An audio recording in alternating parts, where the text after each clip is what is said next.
foofu dafa moom. waaw moom moo comprendre ndax bu fekkee ne journaliste yi ñu ngi di attaqué gouvernement bi si premier ministre bi la ñuy attaqué moom la ñu dénk kii la ñu fal waaye kii moom lañ dénk gouvernement bi moom moo yore gouvernement bi. waaw mais bu njëkk li ñu daan gis kenn daawul. waaw bu njëkk nag ak léegi bokkutuñ. dañ daan wax président rek. waaw léegi nag président bii moom bokkut ak président yi aw doxin.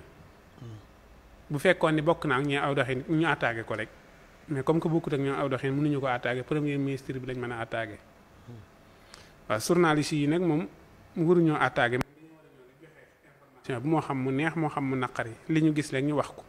moo xam lu baax moo xam lu safaan waaye lu mu mën a doon nañ ko wax rek ñoom loolu lañ leen def la waaye attaqué wuñ leen nañ wax rek nañ wax rek loo xamante ni mooy li xew loolu mooy jëfi journaliste chroniqueur nag moom bu ko neexee attaqué waaw bu ko neexee mu attaqué. pourquoi fu ñu ko bind. waaw chroniqueur na attaqué mi ngi si article yi mooy nga ñëw wax li nga xamante ni moom nga jàpp ni kii lii la war a def dangaa war a def lii il faut nga def lii baaxut bàyyi lii am chroniqueur am na droit def ko mais journaliste nag amul droit lool dana ñëw rek daal ni lii de war nañ koo defar lii war nañ ko defar. defar nañ daal informé waaw kay jeex na loolu yi la.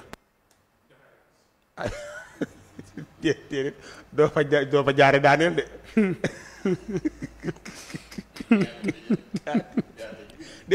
répété na ko ñaari yoon.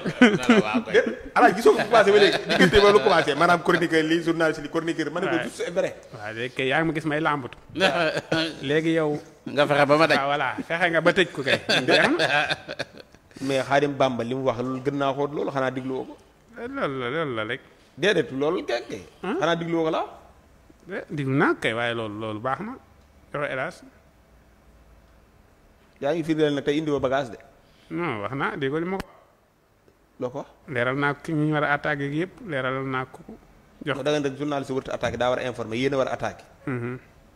loolu rek nga wax. waaw joxe hélas. wax na Sonko maanaam dem na ba wax mbaaxaay gu nekk ci Sonko par rapport ak ni ñu ko gisee nee na dafa tàmm maanaam di kaas ak di attaqué bañ jàpp nitu xay la et pourtant demewut noonu. waaw léegi nit de kenn ku nekk am nga droit maam seede loo xam si nit am na si droit. rek. waaw amu si droit am na droit seede kay lim xam joxe hélas. maa alim na ilaa ma saxit na jox ko. ok Alaaji